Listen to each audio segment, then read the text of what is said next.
Oh, I see what's going on. Hey, what's going on?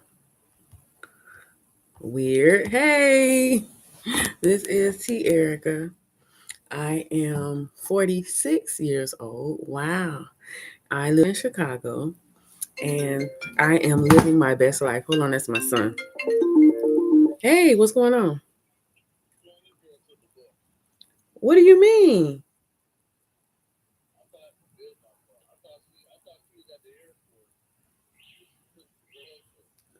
Oh, so she's like, what are you doing at the airport? Okay, well, all right. Well, I just started going live, so I'm going to finish that. All right, be safe. My baby say hello, everybody. All right, bye, baby. That's my son Si. He was on his way to pick up his friends who's coming into town. I guess it's homecoming weekend in their city. So, everybody comes in for the festivities. It's a celebration. It's a celebration, bitches. So, hey, everybody, thank y'all for joining me tonight. Let's hang out. Let's chat. I usually come on here to provide comfort and background noise and attention for anybody who needs it like me. I'm a solitary person. I'm always by myself, so sometimes I just like to put on some talking, some chatter in the background that's not really that serious, but just make me feel like I have somebody around. So I'm gonna attempt to talk for an hour and a half tonight. That's my goal every time I get on live, to talk for an hour and a half, whatever comes to my mind. So I don't know what it's gonna be about.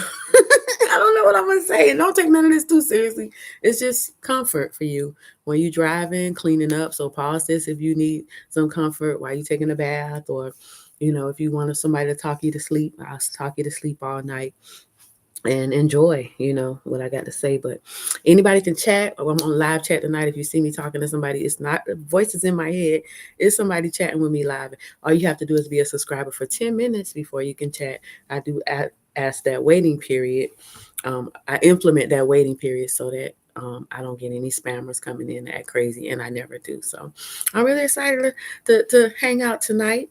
It's cold in Chicago. I ain't gonna say it's super cold, but it's 58 degrees right now, and the weather is just changing over. It's definitely fall. Like I would show you my street, but then I don't want to show you my street because it's my street. But I just took a picture of the fall leaves and the trees thinning out and stuff like that, and I just felt like a goodbye last week when I saw like the landscapers coming through, putting their last flowers in, before it turns, cold. I felt like it was their last time doing it, because it's and during the summertime, it's so beautiful. All the landscapers just make the city so gorgeous by putting in all these flowers all over the place that make it look native. But that flower ain't grow like that right there.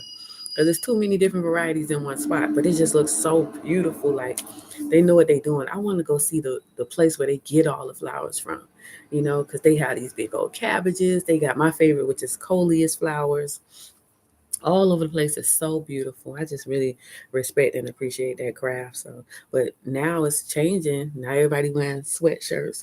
I got one, and everybody wearing a little jackets and stuff. It's kind of okay. It's good. It's cool to see the change in the wardrobe, which you don't typically see in the places that I've lived, like LA and Miami. Definitely in Miami, it maybe get cold 2 days, 3 days at the most, and that's 50 degrees. That's cold for us. And after that, it get back hot again. So it's always hot. So this is gonna be my first real winter in a really cold state. So I got everything already. I got me 2 scarves, 2 pair of gloves. I got 3 scullies. I got boots. I got snow boots. I got three big fat jackets. The fat puffy ones. They was on sale at the thrift store. Nikki said, I'll be back. I have to work out real quick. All right, come back. I'll be here for an hour and a half. That's what Nikki said. Hey, Nikki, welcome to my live. And I'm ready to see what it's going to be about. But my guy friend, Mark, he reminded me, Te-Erika, it's not like you're going to be standing on the corner, which is true. I'm looking forward to the winter because It's the time of isolation. That's what everybody here say. They're like, "Oh, you're gonna be so depressed." This guy told me you're gonna start drinking. I'm like, "Oh my god, why would I do all that?" I have to be sober if I want to do my work. It's not like I could just be getting drunk and high and stuff like that. I can't do my work like that. I don't know. Maybe y'all can. Maybe some people's like, "Oh, it makes me work more. It makes me more creative." It don't make me do nothing but just be mad that I can't do my work. So that's why I don't like drinking and getting high. I mean, socially, I might, um, drink, but if I was to smoke and like marijuana, that thing make me paranoid. I'd be like, "Oh, the police coming! The police coming! The police coming! Oh my god, I'm feeling like I'm being judged." This is a terrible time. And once I realized that it was ruining my time, because it's such a social activity, everybody want to smoke with you. Come smoke with me. And then when you sitting there smoking with them, the rest of the night go bad. I'm like, why is it all the time at night go bad? And then I realized because you smoked and then you got paranoid. You messing the night up. So I stopped. That was a long time ago. I stopped smoking because I was like, that messed everything up. And I don't need to do it anymore. I don't want to. I don't want to feel paranoid and upset. I like doing my work. It makes me happy. It makes me happy. I got a good life. So I'm literally living my dream life. And part of that is right now, the only thing that I was like, I don't really have any big dreams left because I achieve all of my dreams 100%. But the only thing that I had left that I wanted to do was be able to travel like once a month and go somewhere for a few days and just to see somewhere new. But I thought of doing that, but I ain't never thought it could really happen. You know what I'm saying? But because one of the budget airlines came up with this pass where if you pay this low amount, then you can basically ride them all the time, as long as they're not on holidays and stuff. I was like, let me try it. And that made my dream come true. So recently I went to Las Vegas last month and I stayed for like 2 nights and I had a blast and I used that pass, to fly there. And then this week I went to Dallas, Texas, and I stayed for 2 nights and I had a blast. And I used the pass, you know what I'm saying? So it's not like I'm like spending extravagant money now that I got the pass. You never know how things gonna, turn out and help you to achieve your dreams. And even dreams you don't think it can happen. Like that was not something I could think could happen. Oh yeah, I want to one day live a life where every month I can just go travel and see somewhere new just for fun. Like bitch, yeah. That's some shit you say, but not some shit you really think that's gonna happen. And it happened. The things you think of, like you're right, they could really happen. So now let me think if there's anything else that I think you're right that can happen. Oh, I know one. I don't know if I want to say it. I ain't gonna say it because if it happened, I wanted to know it's for real, not because I put it out there and somebody heard me. So I'm gonna leave that one alone. But yeah, I don't really have that many dreams and goals. I literally live my dream life. I create content for a living, and I love it every day. It brings me joy. I have a cute little apartment here in Chicago in a really great neighborhood, and my sons are doing well. They're happy. I mean, I can't really ask for anything else. I can't ask for nothing else. So let me talk about this trip to Dallas so y'all can hear about that, which was interesting because as you know, I just moved to Chicago from Dallas. So I left Dallas and at the end of June, got here like July 1st, I think I left. And I was in Dallas for like 11 months. Before that, I was in Alabama for like 11 months. And before that, I was in Florida for like 6 months. And before that, I was in New Orleans. So yeah, I was moving, blah, blah, blah, trying to find a city to stay in, a city that I could just vibe with. And none of those other cities was doing it. So here I end up in Chicago. But going back to Dallas, I went for the Texas State Fair. And I lived in Dallas up until this summer. And I came to Chicago in the summertime. But the best time that I had in Dallas was going to the State Fair. It was amazing. And I think it was so awesome because everybody at the fair was just so kind and so nice. And I hadn't really met that many people like that in Dallas. So, just that I went to the fair 3 times last year, to the Texas State Fair 3 times, because I had so much fun, and each time I wanted to keep going back. And this year when I went, I had more fun than I had the previous year. Yes, I did. I was like, oh my gosh, I hope I can make it a tradition to keep going back, because it was so much fun. I'm gonna tell you all about it. So, first things first, how did I get there? I didn't fly to Dallas from Chicago. I took the train. I took the Amtrak train, and I like riding the Amtrak. When I moved to Chicago, I moved on the train. I didn't fly. I typically don't like flying because I don't like sitting in them seats all close up on somebody. I just don't like that feeling. I remember it feeling so. I don't know. Just get away from me. I like space. Give me some space. So I didn't really want to fly. So I was like, I'm gonna take the train. I took the train, moved here. So on my way back, I knew what to expect. It's a 22-hour ride on the train. And the train ride is better than the bus ride, because I like Greyhound. I like taking the bus around the country, and a good 24-hour ride is so wonderful to me. But that was before I had taken the train, because I hadn't taken the train before I moved to Chicago. I had never been on the train. I always thought it was too expensive, and I don't know why I thought that was too expensive, but it's more expensive than the bus. Hell yeah. And for the most part, it's about expensive as a plane ride.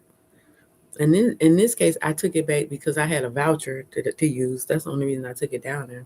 And it was 22 hours, and I was like, okay, I'm gonna relax. And it is a relaxing experience, taking the Amtrak train. They got the observation car, they got a little dining car. I didn't get the sleeper room where you got a room where you can sleep in. I just sat in regular coach with everybody else regularly.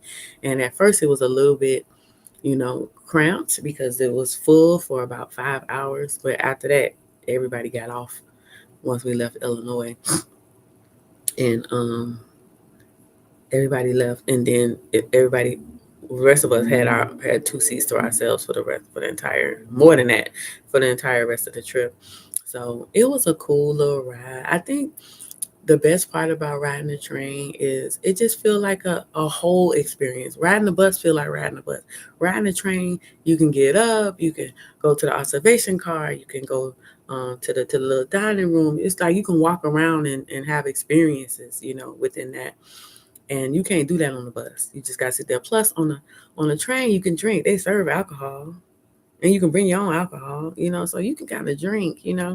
And people don't bother you on the train. Like, they're not talking to you. One guy, he was really friendly. He was like, when sometimes they take a break, say, hey, stretch your legs on this stop.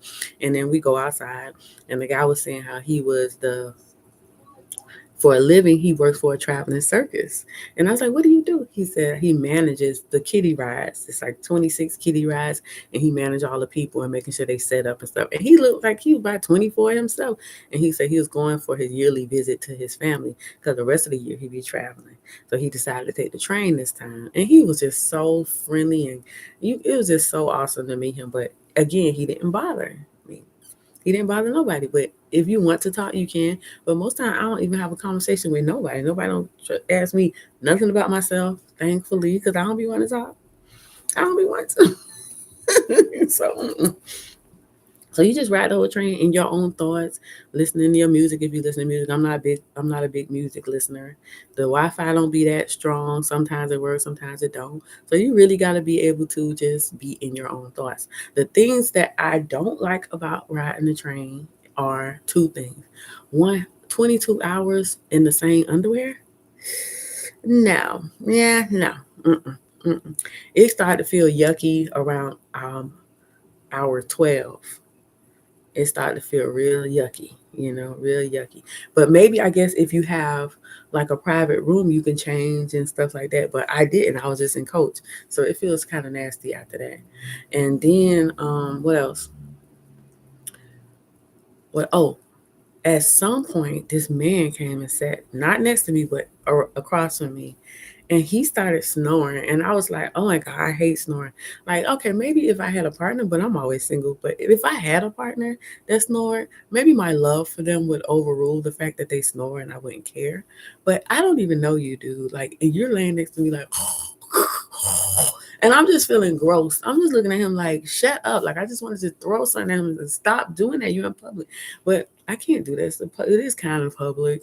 He's tired, but I'm like, I don't want to sleep. It felt like I was in the bed with him. It felt too intimate. It felt too intimate that this random stranger is sitting next to me snoring with his mouth open. And I would never be in the bed with you. I would never be alone with you. We would never be in that situation where I would ever have to hear you snore. I don't want to hear it.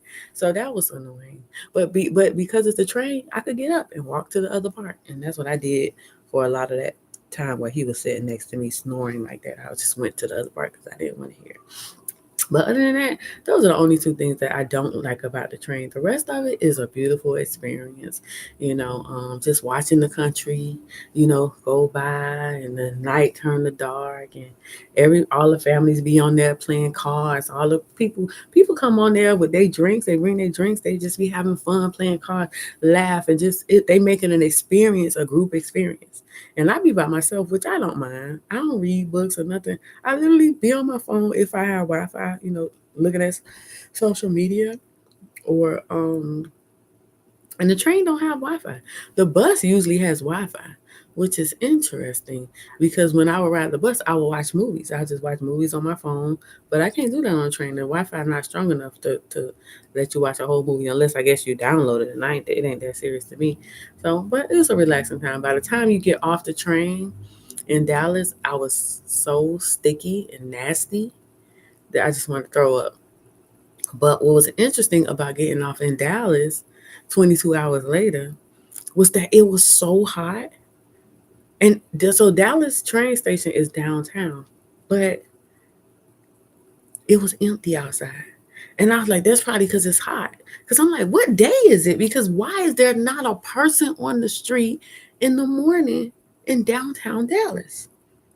It was nobody walking the streets. Like, I was like confused. It's downtown? I see the big building that say Dallas Morning News. Dallas Morning News. I think that's the newspaper. I'm like, why is nobody down here? Not one person. And I said, that's because it's hot. It was so hot. It felt like the sun had a gun to your head saying, get your ass in the house. It was that hot. But anyway, I quickly called the Uber to take me to my hotel. And I went and checked in my hotel early, thankfully. This hotel was nicer than the one I had in Vegas, but the bed was still uncomfortable. Like the kind of uncomfortable where I didn't want to sleep in that bed. Like I was like, is it just me? What's going on with my body that these beds is not good enough? I'm not comfortable in these beds. It hurts. I don't know if I'm getting softer. What's going on? What's going on? I don't know. But anyway, so after I checked into my hotel, of course, I took a shower really quick. Hey, Fury World. Everybody, if you here, say hi. Let me know you're here and you're listening. I'm telling y'all this story. I'm going to talk for an hour and a half to keep you company and give you some comfort if you're by yourself and you need a friend. Sometimes I need that, so I do this. And I listen to my videos later, too. I do. I listen to them later and go right to sleep listening to them, too. So yeah, after I checked into my hotel, I took a shower, and my hotel was just outside of downtown because I didn't want to pay them downtown prices. It was just outside of downtown. I took a shower, and the first thing I wanted to do was, guess what? I went to Bonita's Gardens. Okay, Bonita's Gardens is this viral apartment in Dallas, a neighborhood called Oak Cliff. It's south of Dallas. It's its own city. But it's supposed to be the hood. But it went viral on TikTok because they're just having a blast marketing their apartment complex. And they just having fun. They being so creative. And it's just so interesting to watch. And every day you watch it, it's like a new episode of something interesting that they're doing. They're talking to their tenants. They do skits with their tenants. They just having fun. It's just so beautiful to watch them. And they lean into the rumors because there's rumors about the place that it's just all they do is it's just so hood and it's a cult. And every time a rumor comes up about it, like they saying that it's a cult, then the next day they'll have a video of them holding hands on some Bonita's God. And they just lean into the rumors instead of trying to debunk them. You see what I'm saying? I love that they embrace what people are saying about them. Hey Joy Thomas is saying hello. Hey Joy. So yeah, so Um, I went to see the famous Bonita's Gardens. Oh, let me show y'all the picture. I'll show y'all the picture. I'm showing it to y'all on my tablet. Let's go through.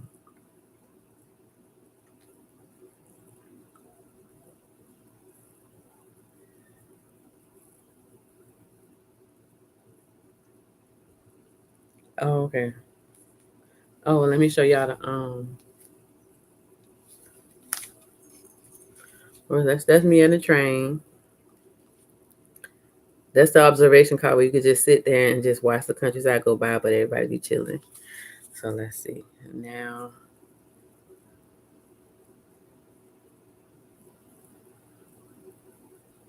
oh no, that's me doing some work.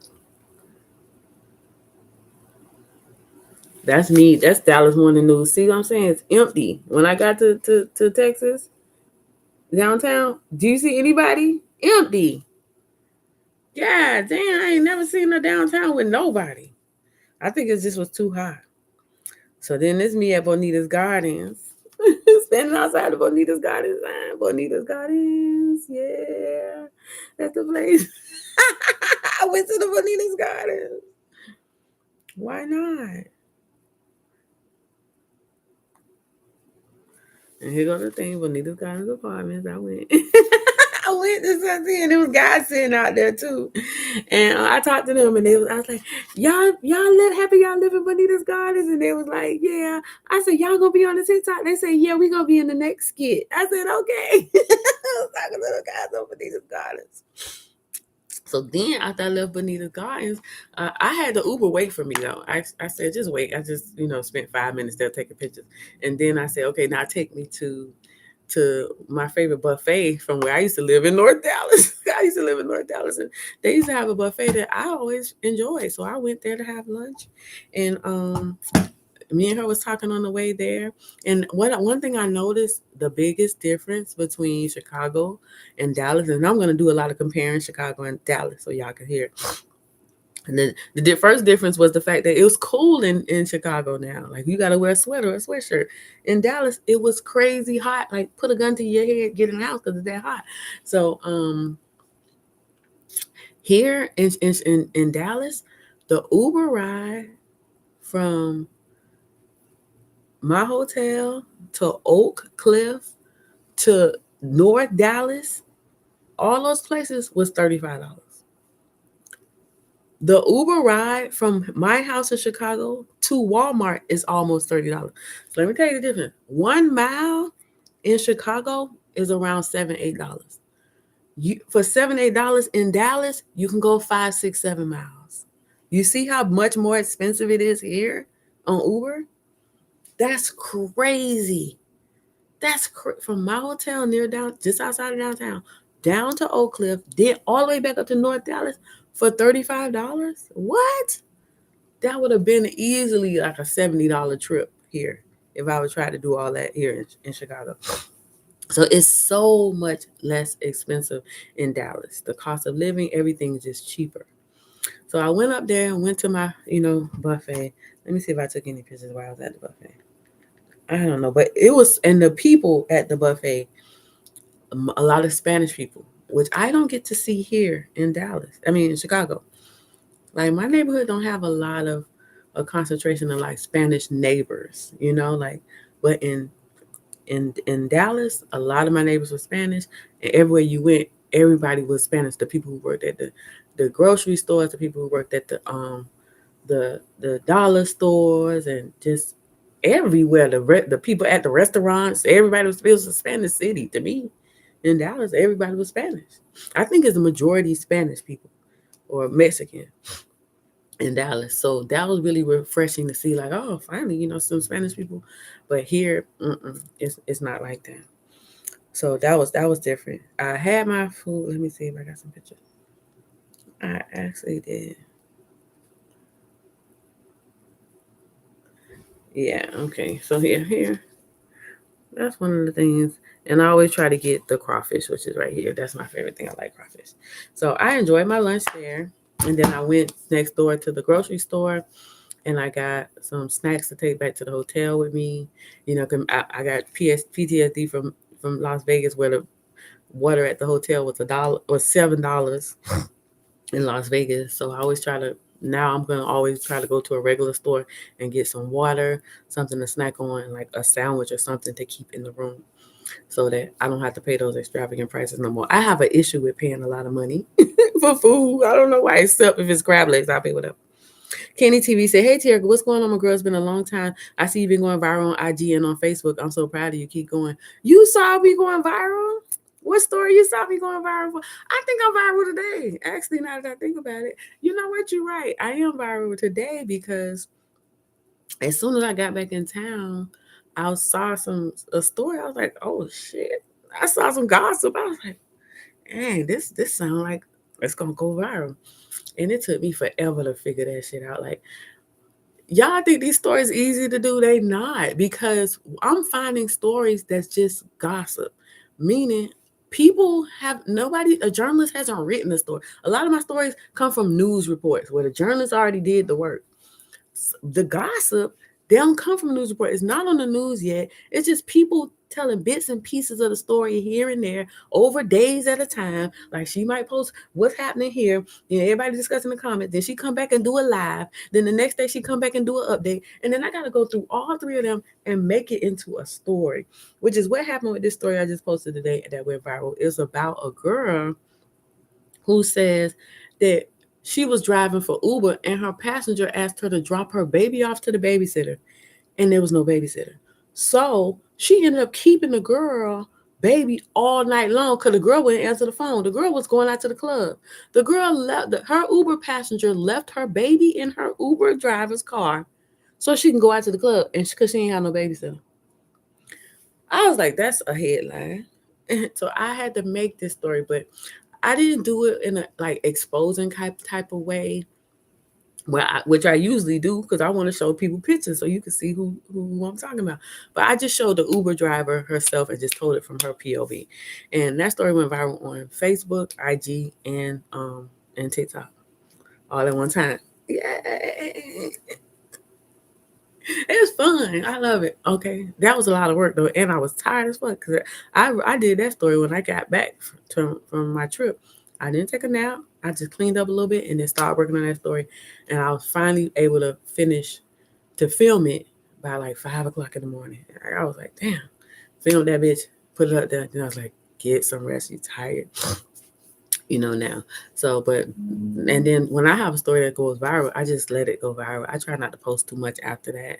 I just let that, just enjoy watching the clicks, views, and the comments come in. I just check them and like, look at that, 100 more comments, 1,000 more views, 2,000 more views. I just watch it and just enjoy, what I created and how people are responding to it. But I got some more stories I need to do that I think would go viral too. But you never know. You just keep trying. And he said, "Where are you at these days? I'm about to go back to LA. I was in Cleveland for a minute. It was cool, but I missed the West Coast. I'm in Chicago." But I'm telling the story tonight of me going back to Dallas. I was just in Dallas this week to go to the Texas State Fair because I missed it so much. I had so much fun last year. I was like, I want to go again. And I was like, wait a minute. You can go. Just go to the fair. And I did. I went to the fair. So I'm telling the whole story so y'all can listen. If y'all got any questions, go ahead and just ask. Roshi said, "Hey T, it's good to see you." Hey Roshi. And so yeah, after I ate at the buffet, I got my snacks from the grocery store, and then I bought me some alcohol, little bottles of wine and stuff because I wanted to take it with me, to the fair, and so I won't have to pay for the alcohol there. So I did that, went back to the hotel, and took a nap because I was tired. But that bed was so hard. That nap wasn't that good. Then when I woke up, I was so happy, that I made it and everything. And I knew the next day I was gonna go to the fair, and I was just so excited. And something was just like, "Dog, don't you wish you could go out?" Because I'm in the new, I'm in the new city. I would love to go out, and I was like, "You can." Like, one of my favorite things to do, since I'm an overnight girly, I'll be staying up, is to go to a diner. I like to go to diners like in the middle of the night. I just think it's fun, like to jump up and go to a Denny's and get a dessert or just to do something active in the middle of the night. But in Chicago, I can't do it because the closest diner is like 15 miles away. I don't have a car. I don't plan to get one, and I ain't finna pay. You know how much that's gonna cost an Uber? Maybe in Chicago, maybe in Dallas, it wouldn't be that much, But I can't do it here. And there's no IHOP near me. There's no diners, overnight diners that you can just go sit in and drink coffee and eat some,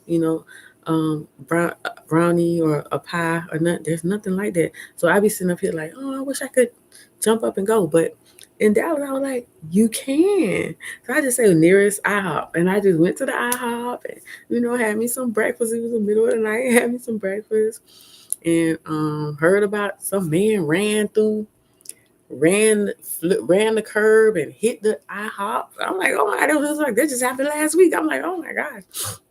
And I went back to the hotel so happy and settled down again, to get a little bit more rest before I went to the fair. And then got up early, bed back hurting because that bed was so uncomfortable.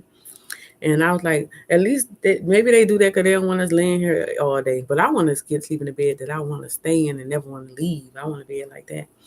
So then I got dressed, got showered, got dressed, all ready for the fair. Had on my green shirt and my favorite pants that I wear whenever I just want to feel cute and I want to be comfortable. Let me see if I got a full body picture of me in this outfit. Oh yeah, I do. I do. Here it is. Yeah, y'all see? This is what I wanted. This is what I wear when I want to be comfortable. That believe it or not, that's pants. And that's me standing in front of the big text. The lady came up to me and said, you want me to take your picture? I was like, yeah. She was like, can you take our picture? I said, of course. So that's me standing in front of big text, doing the deuces. Yay.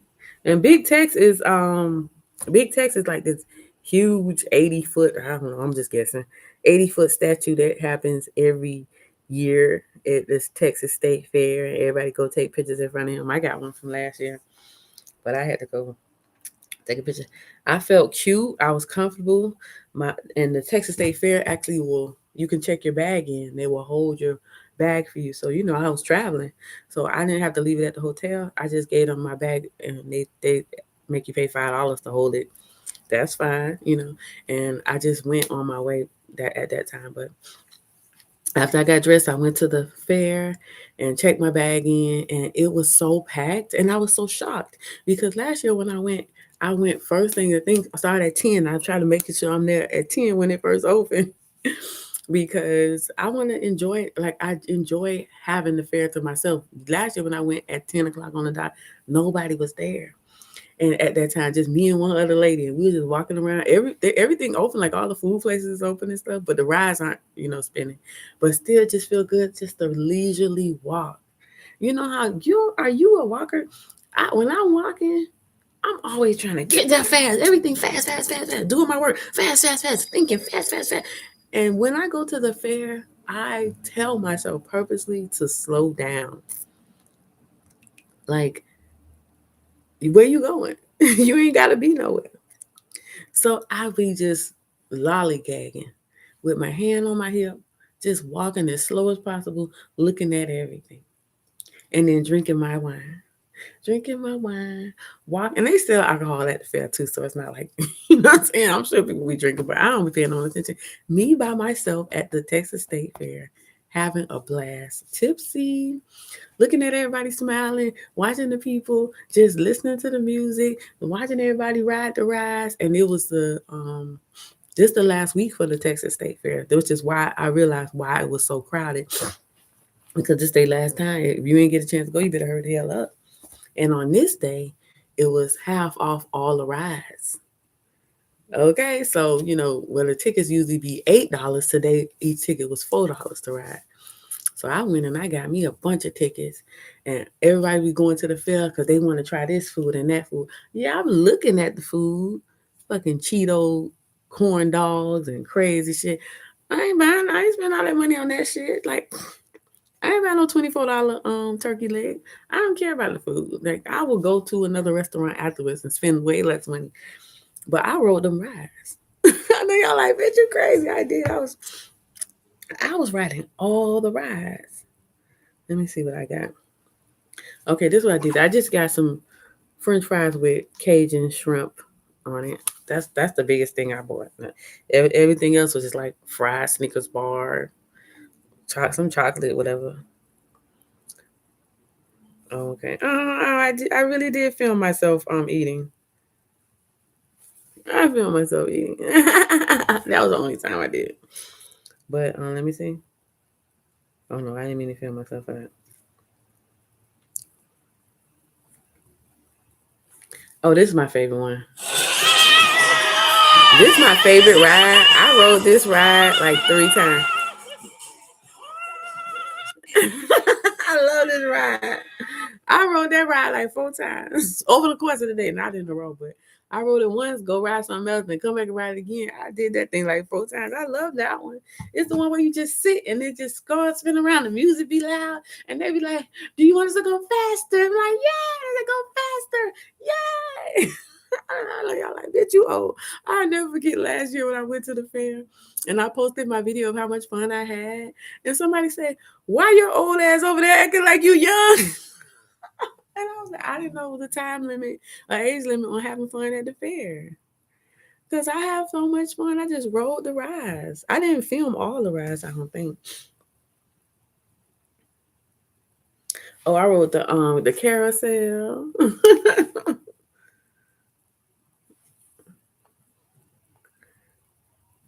These, I got some good ass pictures. Look at this picture. That's a nice picture. I need to do something with these pictures. It's so good. I had me such a good. Oh, and I went to the petting zoo. I got to see the big fat pig. This pig was smaller than the pig that was there last year. Last year the pig was fatter.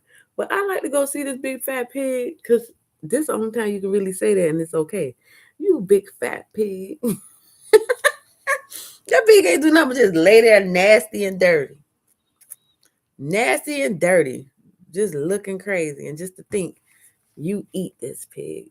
You will eat that nasty, dirty pig and nasty stuff. They like they. I rode on this one. Oh my god! Oh my god! I know that's crazy. This is crazy. This was crazy. I got on it anyway. It was like I was like, it don't matter if it look crazy.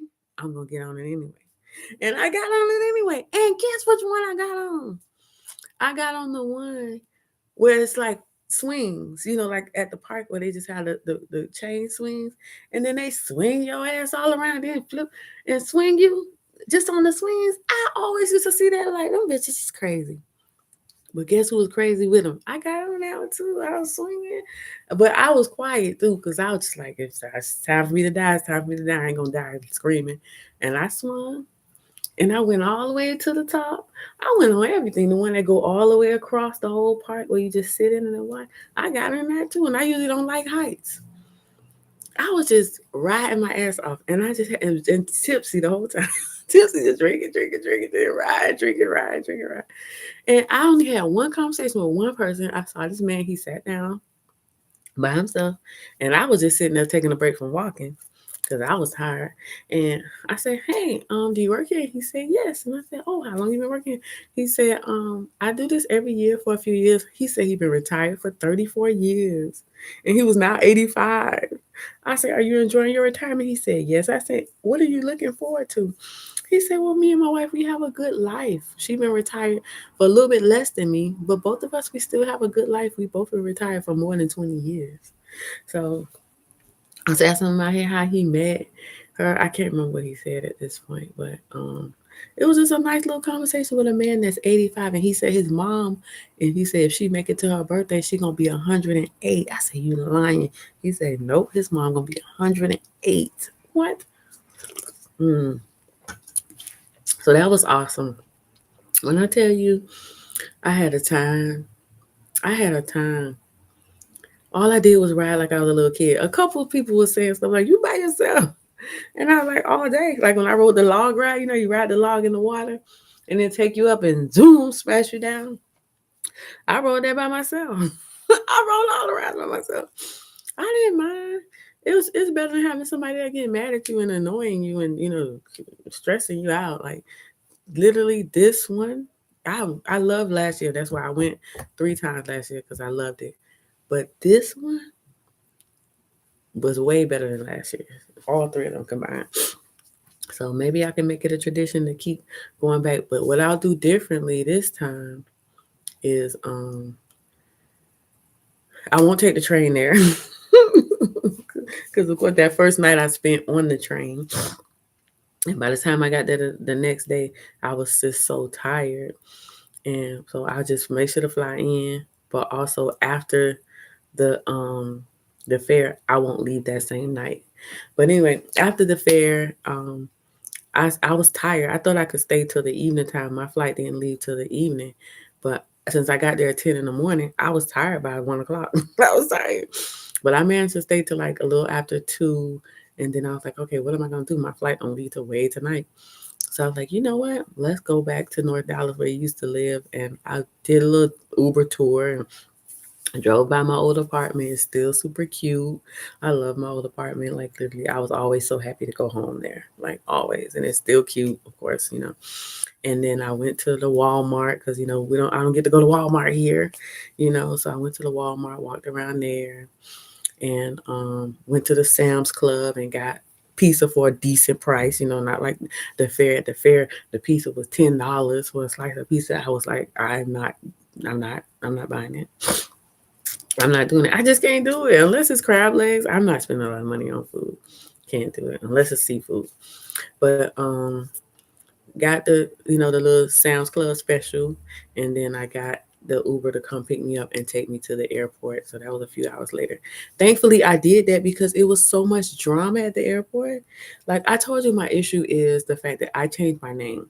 I changed my name in 2022 legally. So now I don't have a last name. So I didn't think much of it at the time. I was changing it because that's something I always wanted to do. Just be one name, and forget my last name, forget my middle name, took it off.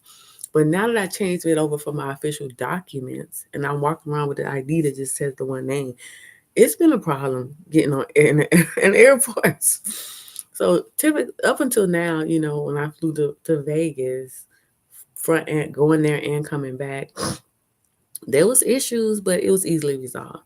This time, Dallas made it a big drama. They made it a huge drama. They was like, if we have to help you with this, you got to charge you to help you. I'm like, what? Or you can stand over there and call customer service, let them help you over the phone. But if we help you, we gonna charge you. And then they helped me on the phone, customer service. Then I had to go back. Then TSA wouldn't let me through. Then the TSA boss had to come ask me. He confronted me about my name change. This man was like, he came up to me with my ID. What is your name? He got my ID in his hand. And I'm like, I am Te-Erika. And he said, what is your last name? I said, I don't have one. Why would you change your name? Because it's an option. Why would you walk around like that? And I was like, the judge signed it, and that is a real ID, and I have a social security card to match it. It's real, it's not fake. This is my name. He's like, you're gonna have problems flying. You gotta fly. Why would you do something like that? I said, well, when I did it, I wasn't thinking about that, but now I know. And he said, well, I gotta make some phone calls. And I was like, oh God. They wouldn't let me go. They wouldn't let me go. Finally, he came back and said, go ahead. He was looking mean too, and I was just laughing like, dang, daddy. You know what I'm saying? Like, what the hell?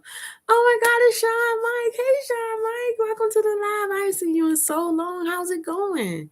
Oh my God, last time I chatted with you, you were in, was it North Carolina? Come on and raise up. Take your shirt off. Twist it around your head. Send it like a helicopter. North Carolina. Come on and raise up. This one's for you. This one's for me. Who? Us. Yes. Remember that? I want to write a song. You remember I made 2 albums? I want to write a song. I'm texting my son saying, don't forget, I want to make a song.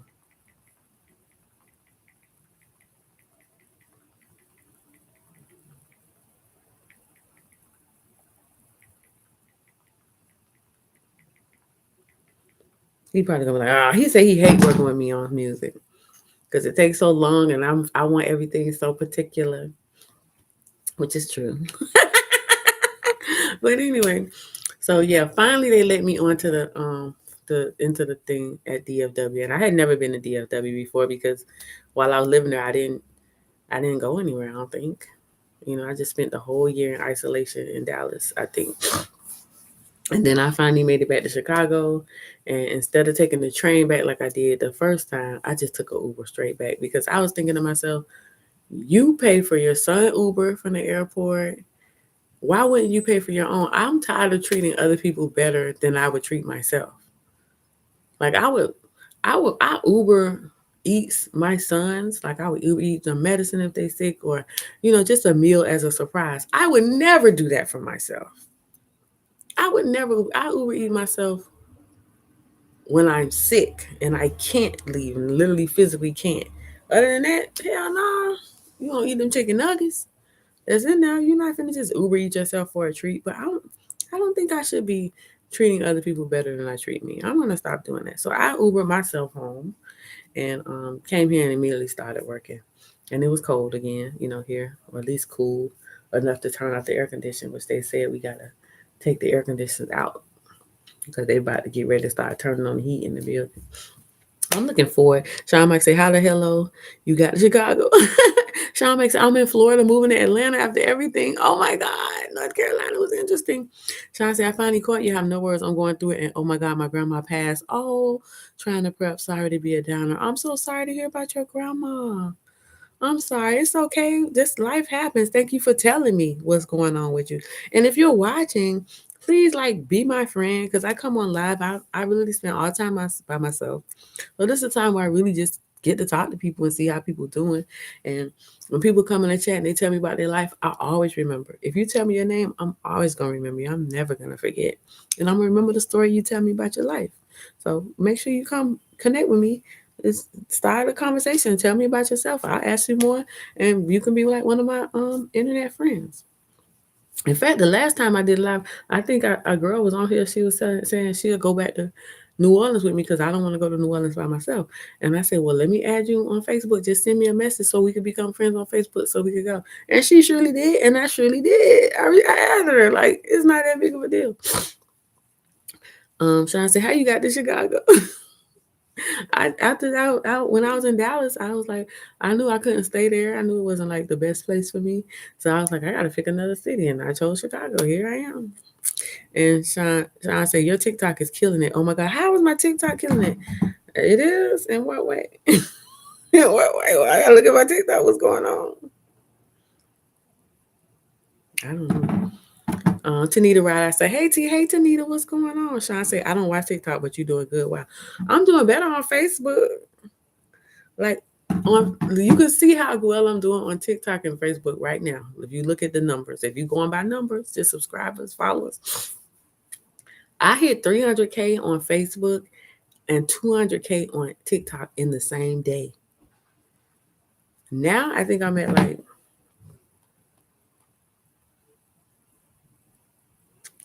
how much is it on Facebook? Oh God.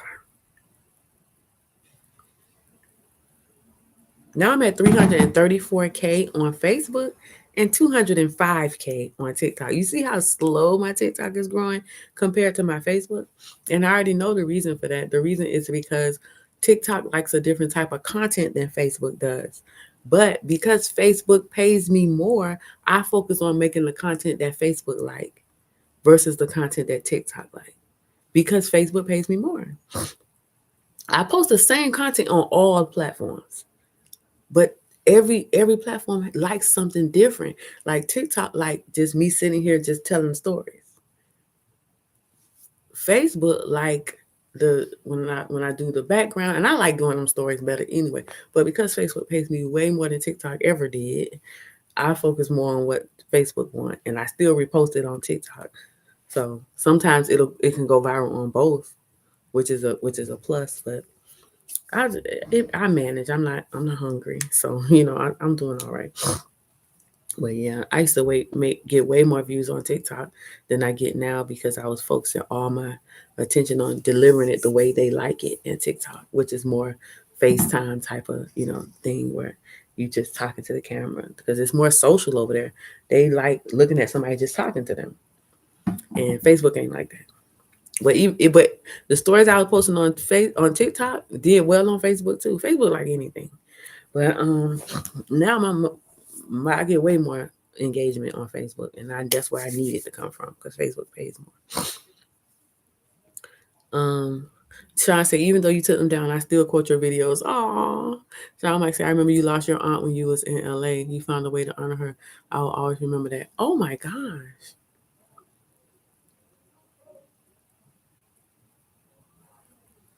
Oh, I remember my auntie.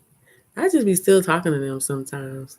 Like when my family passed away, I still be thinking about them and I say, hey, how you doing?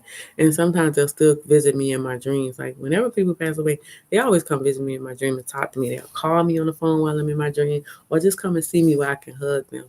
And then I wake up crying, just happy to see them, glad to know them. Everybody's gonna pass away, including me. And I think about that, not that I'm like ready to die or anything, but I think about that and I kind of plan accordingly because I sometimes think if it's my time to die, would I be satisfied with what I created with my life? And if I'm not like, I must be satisfied, then I move on. Because that's how I was in Dallas. I was like, I don't want, how I do genealogy. I love doing research, especially family histories.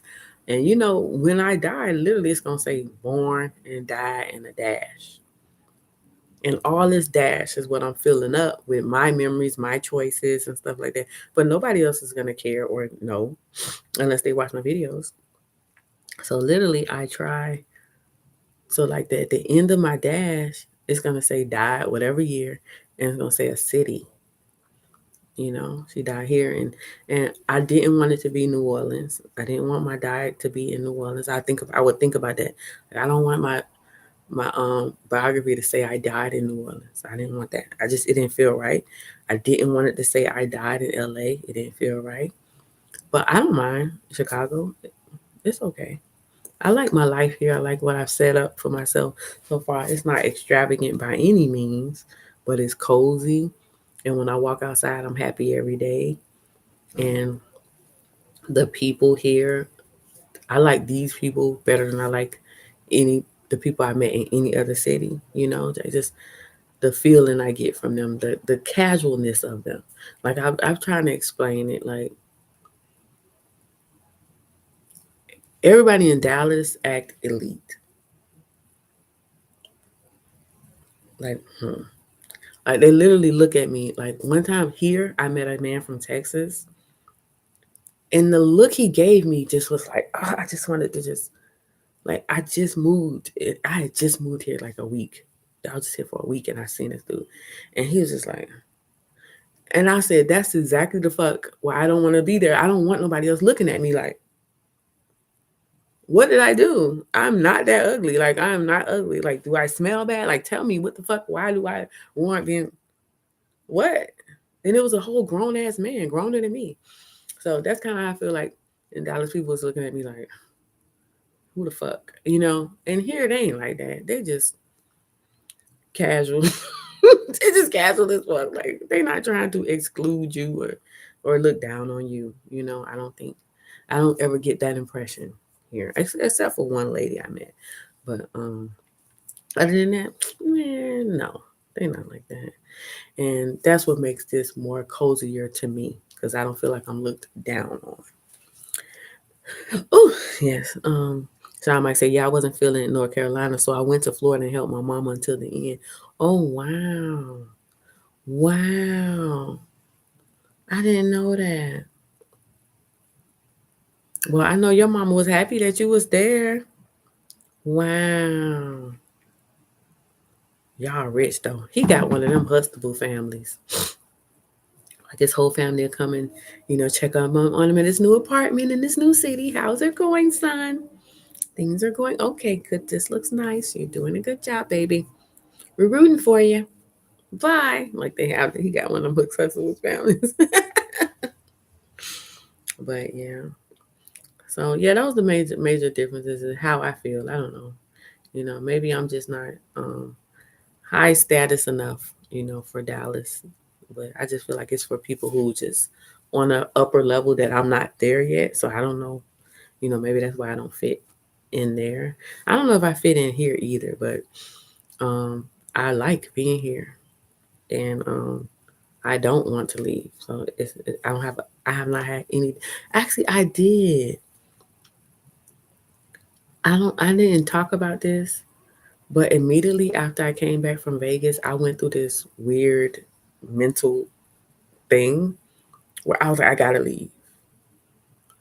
It reminded me of my mental health episodes because I do have mental health issues. But it's very rare lately because I don't have anybody in my life that's stressing me out. So I don't have. I realize when I have mental health episodes, like where I'm feeling like out of my mind, it's only when I have somebody in my life that's mistreating me, and I don't understand why they're doing it. So for a long time, I had that in my life consistently. So I was always like that, and I thought that was who I was, but it wasn't who I was. It was me reacting to these people in my life, and once I got them out of my life, I don't feel that anymore. So maybe your mental health issues isn't that you crazy, but you got some fucking crazy people who are stressing you and stressing your mind. So, but now I'm not gonna allow that in my life anymore.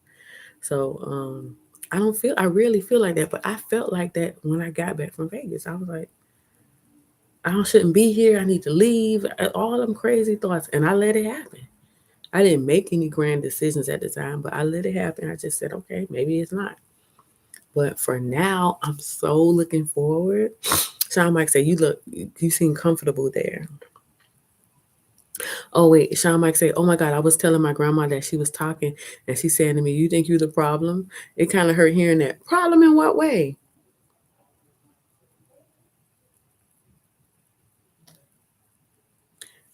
Let's talk it out. What's problem? And what problem do you have that she think maybe you're the problem? Sean Mike said, you seem comfortable there. I am. I'm so cozy. I am so looking forward to the winter. Everybody said, I think it must be a filter on here because I don't feel like I look like this in real life. I don't know. I just feel like they smoothing me out or something like that. I didn't turn on the filter. Like on TikTok it's an automatic filter, But I didn't turn on the filter here, so I don't know why I look so smooth. I feel weird about that. But I'm definitely aging and I can see it every day when I look in the mirror. But anyway, I feel like isolation is comfortable to me. Like they're like, oh, you're not gonna be able to go outside. Nobody's outside. Everybody just in, and it's just depressing. I'm like, bitch, I did that in Dallas for the whole year. I did that in Alabama for a whole year. I be by myself. Like I did that in New Orleans for a long time too. Like I stay in the house. I don't go nowhere. I don't have nobody. Like one thing people have taught me over the years is how to be alone. You can't scare me with you gonna be by yourself. You gonna die alone. That ain't no scare. That sounds like a good ass sign. That don't scare me. It don't make me feel sad or imagine I got my house exactly the way I want to, get my mattress that I want so I could be comfortable, get my groceries delivered, and all I gotta do is just sit here and create content. I don't never gotta leave the house and nobody's stressing me out. Why would that be a bad thing? That's not a bad thing. And then if I want to, every month, I can go visit somewhere for 2 days and come right back. This like is a dream. I don't see that as a bad thing being alone. I had a wonderful time on my solo trip to Dallas to go to the Texas State Fair. I had a wonderful time on my solo trip to Vegas just to go eat all you can eat crab legs. Nothing is missing from that. And then it's going to be super cold here. And they saying you're not going to be able to go outside and be around people. Well, I've been compromising myself being around people because typically I don't join groups and be around people.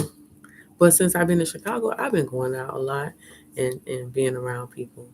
And I've been enjoying myself. But I really do look forward to some months and months on end where I ain't got to talk to nobody.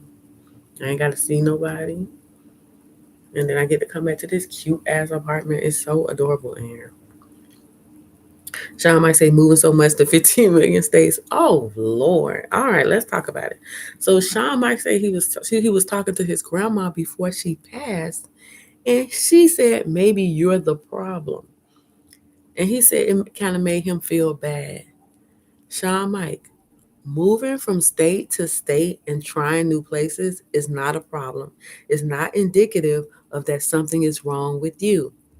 You're curious, you're young, you're having fun. Ain't nothing wrong with that. In the olden days, people had to sit their ass somewhere and stay in that one place. And now they think that that means success. Longevity does not mean success. Settling down and doing the same thing for your entire life does not mean success. Stability is an illusion. Even if you were to manage to stay in one place, anytime that job could be over, that opportunity could be over, that place could fall in the ground and get covered up under the sea. You go out and have a good time, and if you're not feeling something, move on. You just move on. So what? So what? Anybody who criticizes, and I'm not talking about your grandma because I know she just passed, and I'm sorry about that. Anybody who criticizes you, they just speaking from the rules that they created for their life. And if they think it worked for them, then they're gonna try to pass the rules on to you. I do the same with my sons, but my sons write their own rules, so I gotta respect them too. But I'm still gonna show them, tell them what worked for me. So she didn't mean nothing when she said that, because for her, staying in one place, taking care of her kids, and making a life that's stable was important, and she did that. And maybe seeing you flitter and flutter, as long as you ain't hungry and you ain't on drugs, you all right. You all right. And if you're not feeling something, why? How dare you stay in that situation, and you're not feeling it? That's I don't know. I think religion be teaching people that pain is honorable.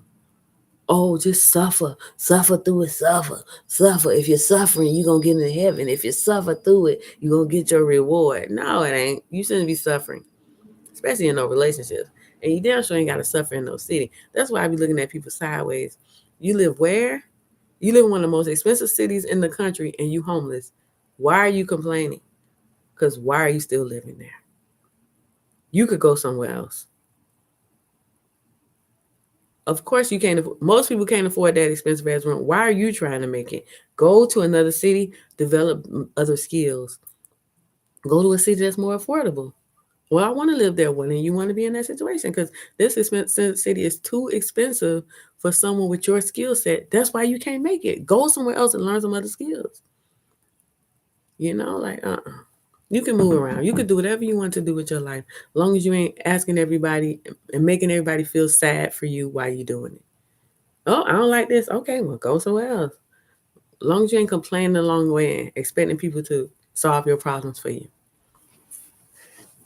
So you ain't doing nothing wrong, Sean Mike. You literally just being young and enjoying yourself. And anybody who got any sense of self-love, they looking at you like, wow, he doing it. Because most people can't. I'm going to be honest with you.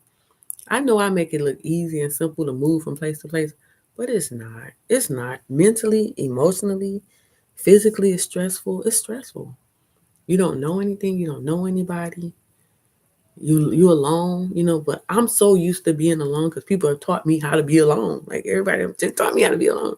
So I'm so used to it. But imagine if you have ever had somebody there to comfort you, to hold you, to be your friend and your partner in life, and you can count on them to come when you sick. I got sick when I came from Vegas. It was nobody that I could call and say, could you bring me some medicine? Or can you bring me some soup? I had to get my ass up and still carry my ass out there and go get it myself. So because I'm used to it, it's not as hard for me. But if you've ever had a loving relationship where you had people in your physical life who could come see you, then it was going to be hard for you to move to a new place, because you're not going to automatically find that again, at least not right away. But I'm so used to it, child. I'm used to it. So I might say, I agree, they can't get over me being LA. They're like, damn, damn. Yeah, like you moved to LA.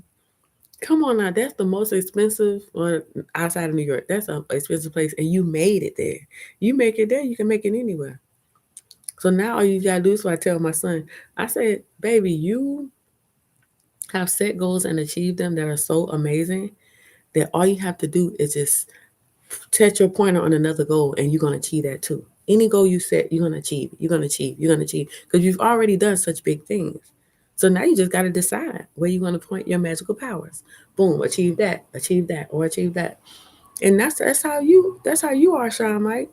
You already moved to LA and survived there by yourself, by hook or by crook. I don't know how you did it, but you did it.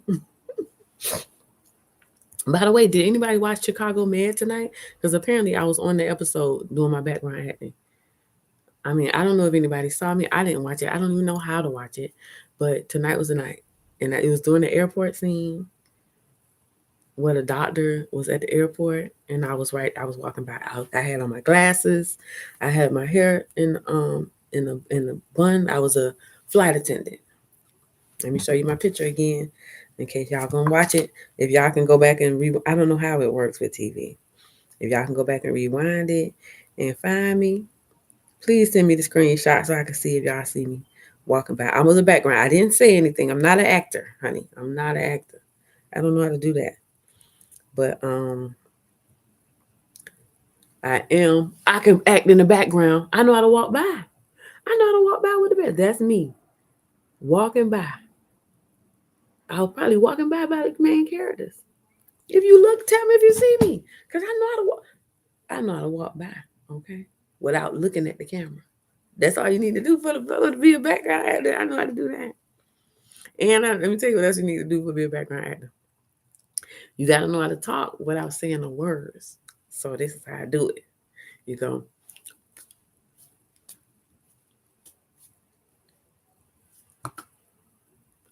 you just having a fake conversation. And you got to know how to drink without drinking. Because if you even take a sip, then the next time they do a take, the liquid going to be lower. So you can't really drink it so that it can be maintaining. There's things you need to know. So you drink. I didn't really drink that. You see how professional I am? I'm professional. I'm professional. Mm-hmm. And you can't look at the camera, you just got to walk. You can't look at the main people, act like they ain't there. Well, sometimes you can, because I remember one time I was on this show and I was supposed to be shopping. And I was and then the director was like, well, if somebody walked by you, wouldn't you naturally just glance back at them? I was like, yeah, you can look at them. I was like, okay. So they walked by. I was like, okay. So you can react to them, but don't be waving at the camera. Well, if anybody watched Chicago Med tonight, I'm in the scene where they was at the airport and I was at the airport walking, just walking serious face like I don't know that they film me, even though all the lights right there. Just act like I don't know. That's acting. I ain't even gotta say nothing. I ain't gotta rip no lines. It's fun. Let's see. Let's go to the comments. Sean Mike said, you inspired me so much. Uh-oh. You inspire me so much. Like you like Madonna. You always reinvent yourself. Oh, that's so sweet. Penelope said, oh, I see you finally watching TV shows, Te-Erika. I won't be watching no TV show. I was on the show, Chicago Med. I was a background actor. I don't watch TV. I don't know how to watch TV. Like, I don't, you know how before you used to turn on the TV and get regular channels? I don't know how to do that no more. And I don't even know where shows come. I don't. Ain't no way. I can't keep up with my work and be watching TV. I don't see how it can happen. Because 100% of the time, I'm always scrolling, looking for the next story. And then once I see it, I gotta research it. Because typically, no. Some people be commenting, this ain't even in the news. Yeah, because I catch these stories before they hit the big news. I see a lot of my stories after I post it, then they get to the big news platforms. After I post it, a lot of them too. I be like, bitch, because I'm on the ground looking in social media to see what's going viral. But I ain't posting nothing that's not already getting some traction, except missing stuff. Oh, speaking of, A lady contacted me this week and said, can you please do a story about two missing girls in Philadelphia? And that was just a message request. And I was like, that sounds interesting. Two girls. I wonder if they're related. And she said they're cousins. I said, two missing cousins? That's newsworthy.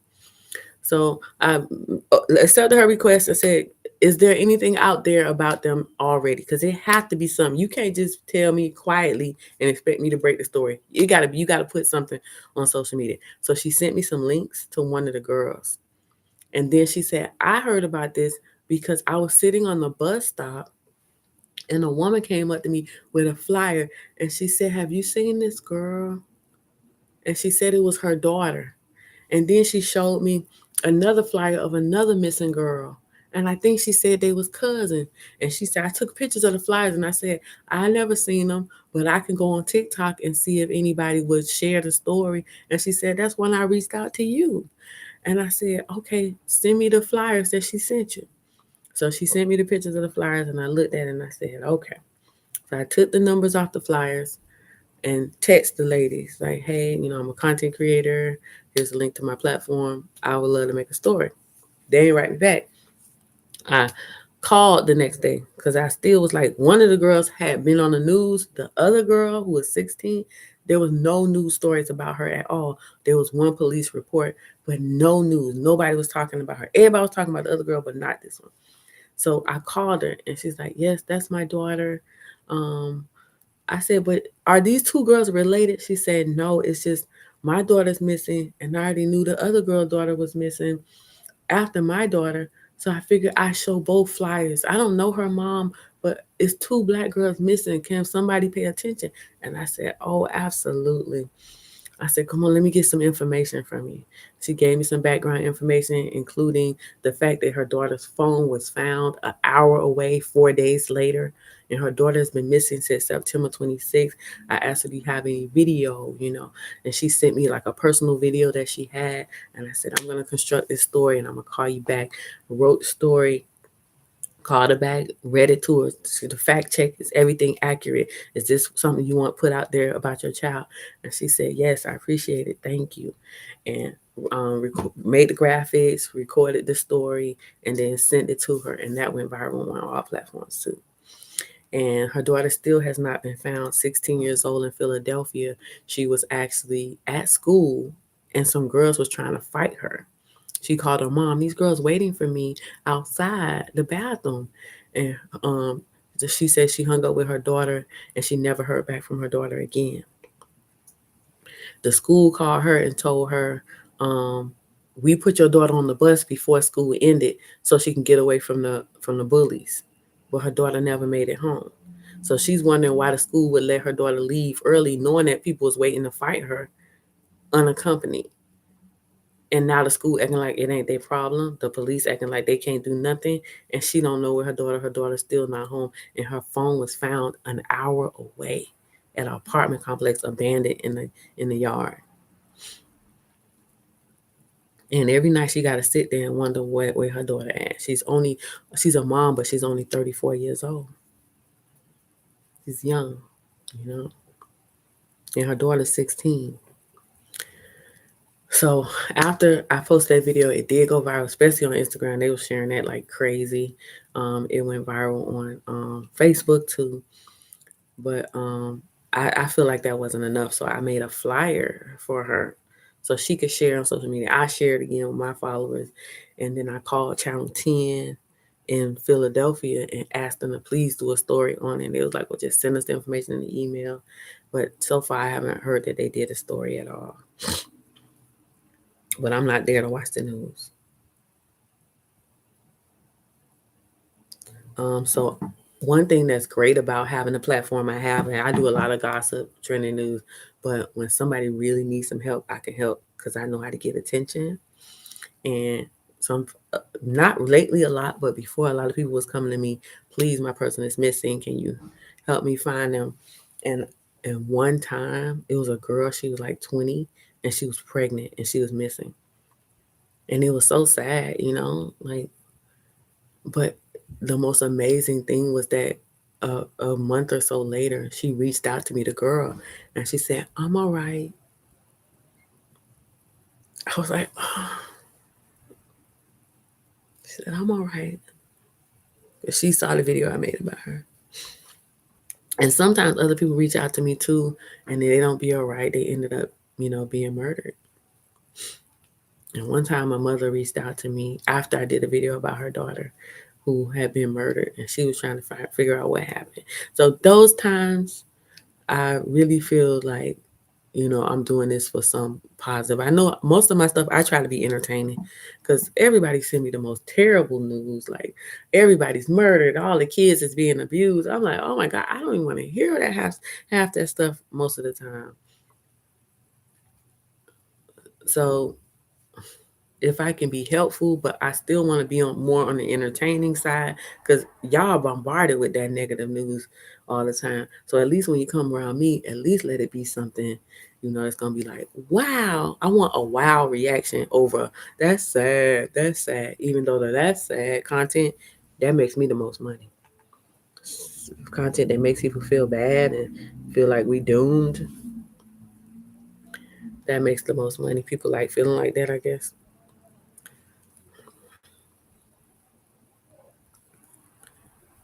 Oh, excuse me. Sean said, "Wow, my mom loved watching it." Oh, well, tell your mom that. Ask your mama did she see me on Chicago Man. I was just dressed just like this. That was that day. I look cute, huh?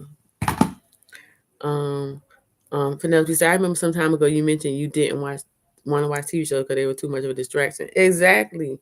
Like how I'm gonna watch it? I'm watching this show and then when am I creating? That don't make sense. I don't talk about TV, so it's really not helpful. It's not helpful for me to watch TV. Every once in a while, I will watch a movie, and I like watching the movies that's like set in the olden days, like the 1800s. I like to see movies like that, the old movies. And one time, I think I was in Dallas, and I just started watching all the old movies from like the early 1900s that had black people in it. Like the movie that first showed black people, a lot of black people on the screen without white people in it, because they had a rule, and the black people could not perform without white people on the stage too. That was a rule for a long time. And then they finally made a movie that where black people was in it without white people, and they was the main characters. I watched that movie. Then I started watching movies from the 1950s. And one particular about these three girls living in the house. They was all sisters, and one already had kids, and one was real young, and she was dropping out of school, and she was thinking about moving away and making something better of her life, and her sister was trying to stop her. You ain't nothing, you ain't gonna be nothing, you don't need to be going away, you ain't no dancer. Like she was a dancer, you ain't no real dancer, so what, you can do that. They was like really coming down on her, and even her mom was too. It was interesting. So yeah, so I was watching that. But other than that, child, it's a distraction from my work. I can't really be watching other people. I'm a creator. I'm not a consumer. So I don't consume a lot of content. I be so busy creating. Sean Mike said, "What about that pizza and popcorn? What about what pizza and popcorn? Is popcorn here? Oh, you talking about Chicago?" Yeah, everybody always argue about who got the best pizza because there's a lot of different pizza places here. And so far, I've tried many of them. The ones that could sell me a piece of pizza without having me to buy the whole thing, just a slice. And so far, my favorite, and nobody agrees with me, is this place called Jets. I like their pizza the best. And then there's a place here in my neighborhood called Pizza Capri. I like their pizza too. Well, it's like I think that's like a Spanish place. Roshi said, "I seen the day she was found in the dumpster. Who was found in the dumpster? Oh, who was found in the dumpster? Who was found in the dumpster? You talking about the girl from Philadelphia? Hold on. Shut up. You talking about?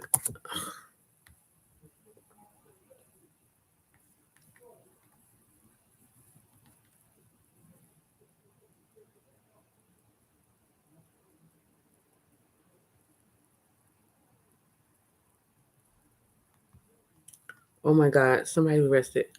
Oh, okay. Hold on. The 23-year-old woman. Okay, so yes, she was one of the women that the lady had a flyer for. The lady had a flyer for her daughter who was 16. Her name is Andrea Hernandez. And then she had a flyer for this woman who was 23 named Kata Scott. And she said she don't know Kata Scott. She don't know Kata Scott's mother. But Kata Scott was missing after her daughter. So when she heard about Kata Scott, she made flyers for both of them to walk around and show. She said, I don't know her, but my daughter missing and she missing. So I'm going to see, when I'm talking about my daughter, I'm going to talk about her too. And her mother's name was Lauren. A suspect has been arrested in connection with the disappearance of a 23-year-old nursing assistant in Philly who was harassed by an unknown individual before she went missing. Kata Scott was last seen by her mother on October 4th when she was leaving for work at a nearby nursing home. On Wednesday, police say Keon King has been charged with kidnapping for his involvement. While he's in custody, officials say a lot of work still has been done, and they still treating this as if Miss Scott is alive. How can they arrest somebody and they don't know if she's?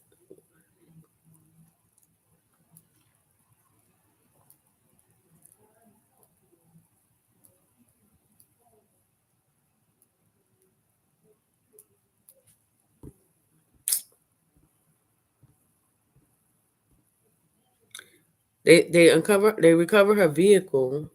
It was still at work, and they said she was in communication with the individual named King, and she appeared to meet with him.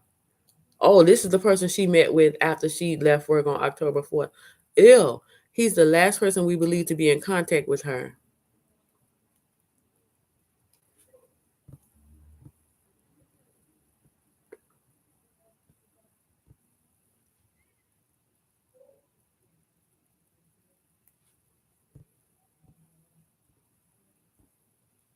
Why is he being charged? What happened?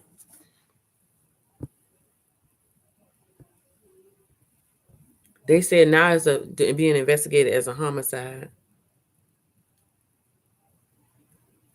But the parents still think she alive. Oh, but it don't say anything about a trash can. What I'm seeing is, and back in February of 2025, 54-year-old woman was found in a trash can in Philly.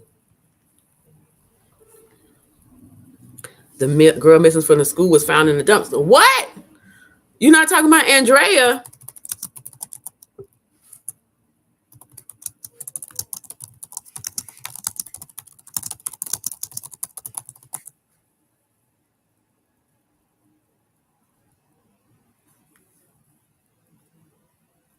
Where you see that at?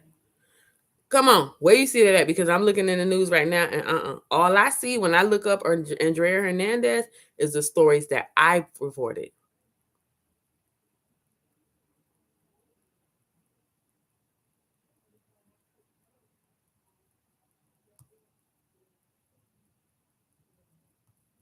Okay, here go a couple more other stories. Come on, people, report it.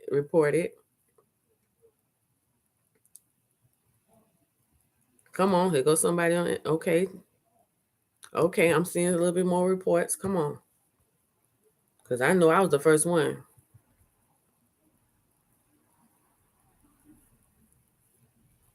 Thank you, Shine My Crown. Whoever's doing that? It's still not on the news. It's only on the hood news. Thank you, somebody who put it on news break. Nope. There's nothing on here that says she was found in the dumpster. You're gonna have to tag me in that or send that to me because I don't see it. And I asked her mother to please contact me because not everybody asking me for updates.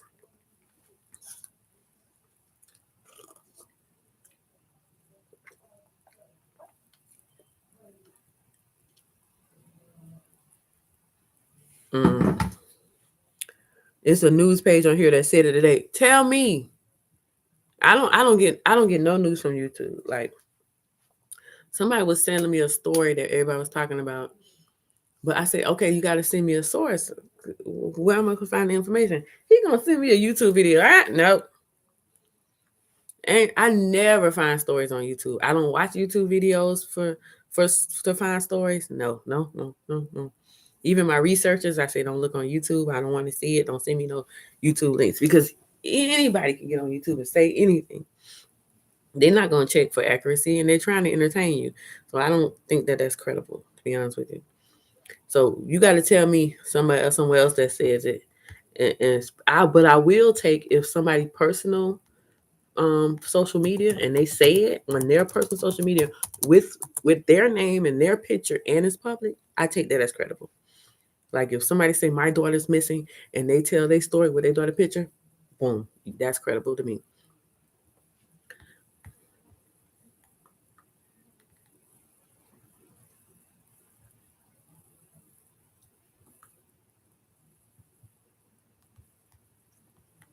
Well, let me look on. I'm looking on Facebook right now to see if somebody's saying that they found her in the dumpster.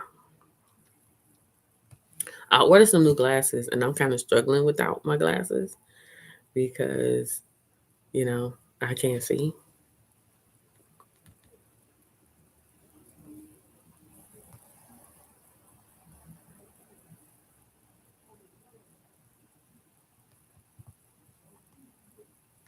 Oh, here go another girl.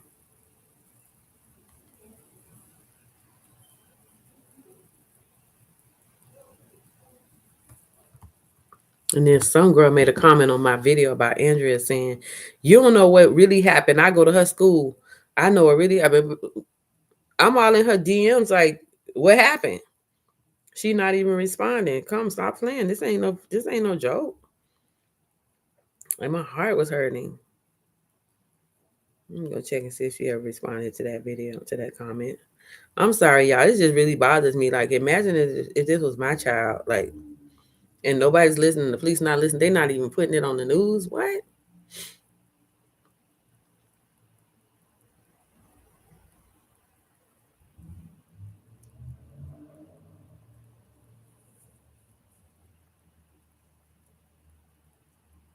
She ain't respond. But oh well. Yeah. Oh man. See, that's what I'm saying. I don't want to be like the person that's delivering all of this crazy bad news all the time. Like, I want to make sure that y'all smiling or astonished. In fact, I got so much going on right now. Y'all don't understand. I got a whole new project I got to finish before I can start my next project. And right now, what's most pressing to me, now that I got a video going viral today, I can at least wait until tomorrow morning to make another video. And in the meantime, I'm going to be outlining my next book.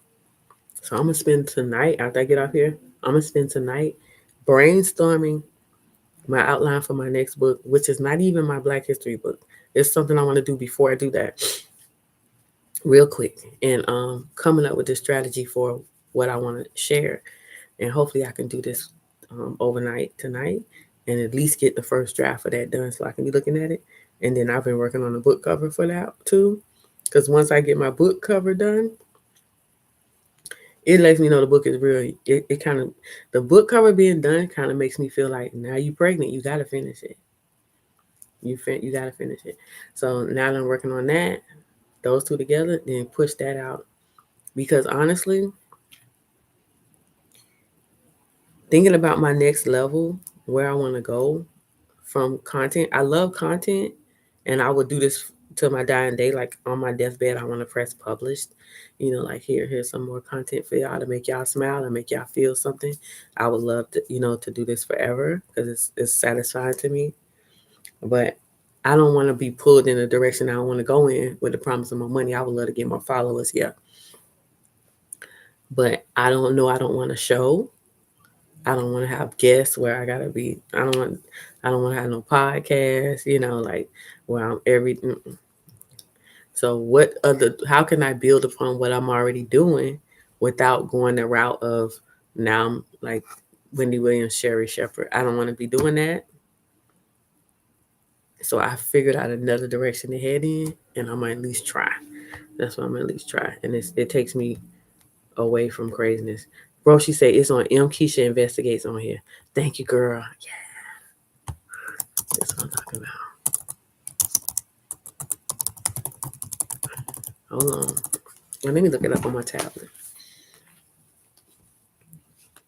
I love my good team. Thank you, Roshi. I love having such a good team.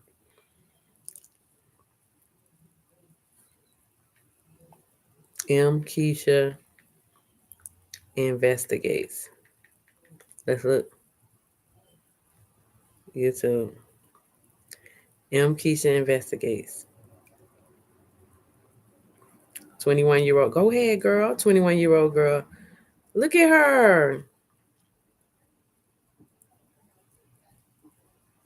Oh, I love it. She say, M. Keisha Investigates is here to bring you all the news that matters in our community. Domestic situations, true crime, missing persons, crimes of passion, and much more. Each person's story I tell their life matters. Speaking for those who can't and telling their story. Stay woke. Things change quickly.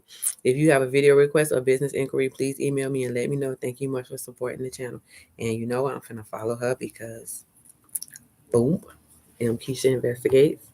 I'm just so proud of her already. I ain't even watched none of her videos. I'm just so proud. And look at her. Look at her thumbnails. Kata Scott update. That was a good one. Man disappears and loses his life right before planning to leave. The good ones.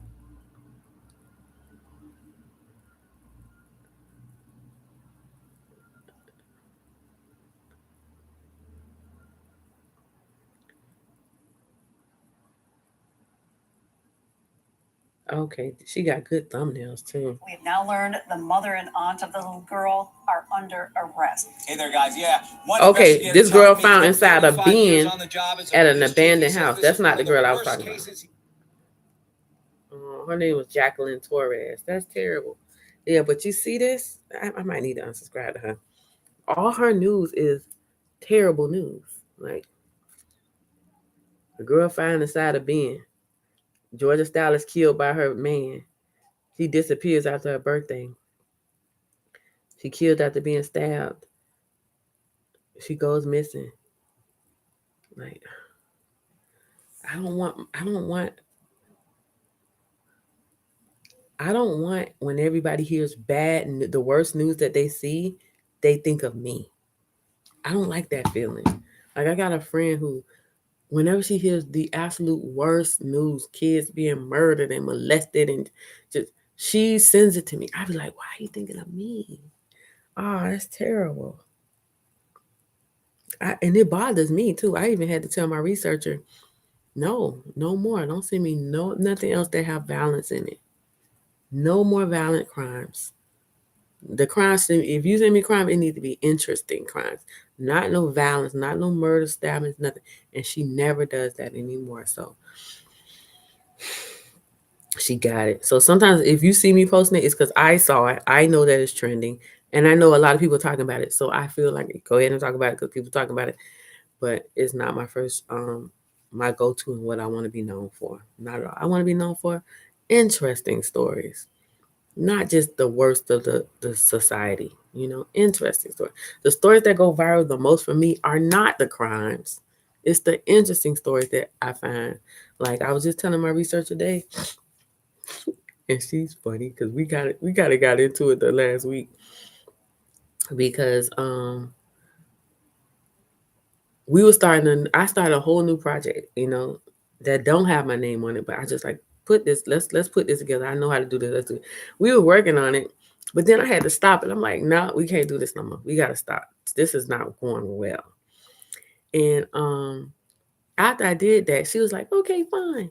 And after I did that, I was like, wait, I need to figure this out because this is the third time this happened. This is the third time me and this, and I love her. We were working together for some years, like at least 2 years, more than that probably. And I said, how come this keep happening where we got to stop the project and we can't proceed? I said, can you brainstorm and think of reasons what's been happening? And I said, I'll think of it too. So before I could get back to her, she wrote me back and said, it's me. It's because you want everything perfect. I got bust out laughing. I was like, duh, who wouldn't want everything perfect? That's crazy.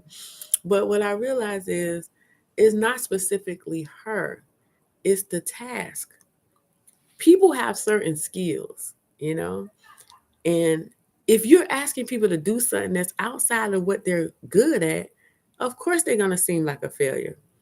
I keep asking her, oh, because I want it done and I want some help with it. I keep asking her to do this particular skill, which is communicate using words. She's not a writer. She's not a journalist. She's not. She can do everything else, admin work. She can do research. She can help me brainstorm. She can help me problem solve. But when it comes to putting words together to present to the public, she's not strong in that. And I keep needing that from her. And every time, and then I need it from her, and she's not strong, but she'll still try. And I be like, this ain't right. And it make her feel bad because she's not able to meet that expectation for me. But that's not her strength. So me as a leader in limited capacity, knowing that that's not her strength, why am I stressing her out like that? She's not capable of doing that. And I said, girl, it's not you. It's that's not your strength. Your strength is everything else. So I'm gonna stop asking you to do that because I don't want you to feel like something's wrong with you and you don't have no value. Because you do have value. I don't want to lose you, as my assistant. So we're gonna make sure you stick to the stuff you're strong at. And she's like, well, you're right. Even in my own language, because she's not from the U.S. She said, even in my own language, I have a hard time communicating with words. And I said, and you are still willing to try for me? Thank you. You know. So now that we got that out of the way, I'm trying to bring another girl on who says she has the strength of writing and communicating.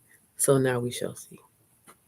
I don't want no big team. I don't want to micromanage. I feel like if I have to be like, and do this, and do this, and do this, I ain't got time for it. I don't have the patience. If you're strong at this, then you do your part, and you do your part. I do my part, and I'll make sure I pay everybody. Then we can all work together. So that's what it is. Don't throw people away because they can't do what you expect. Because I'm sure they have other talents. Give them the role of what they're actually talented in. Don't try to force them just because you need it. That might not mean you might not be able to get it from them. Get it from somewhere else. That's how I feel. Because I don't want to lose her as a researcher, as an assistant to me. Like she's so valuable and she does things on time and she's very flexible. So just because she can't write don't mean she don't have no value and that she's a bad um assistant. It doesn't.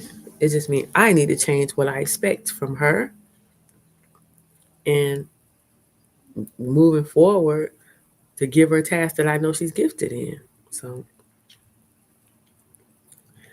Roshi say no problem always. Sean might say, when you coming back? Coming back where? Sean might say, I need you more than ever. Such a good getaway. Coming back where?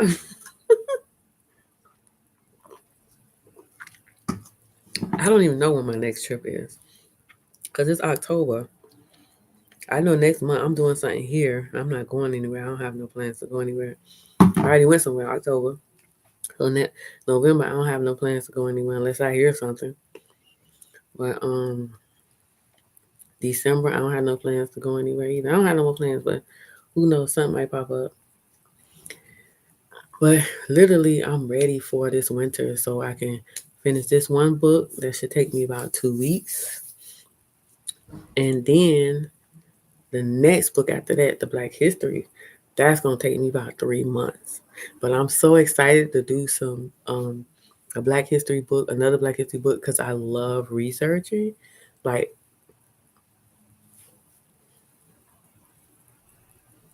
I wish I could marry my research. It's so fun, so fun, so fun discovering these people who once lived and thrived and made an impact on communities, and then you get to tell their story. But this book is going to be different from the books I've done in the Black History books I've done in the past.